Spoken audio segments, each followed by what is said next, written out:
example, my cat as a poet is the first one in our family who uses hashtags because hashtag feelings, I think, is something you can put to every poem. 15. novembris.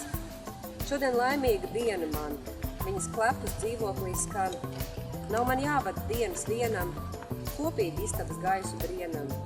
Es pieskatu viņas miegu un saplosu zobu diegu. Ja katra diena šāda būtu, man sirds tik tīksmi, līksmi gūtu. Bet diemžēl esmu kaķis un nespēju izjust nekādas emocijas.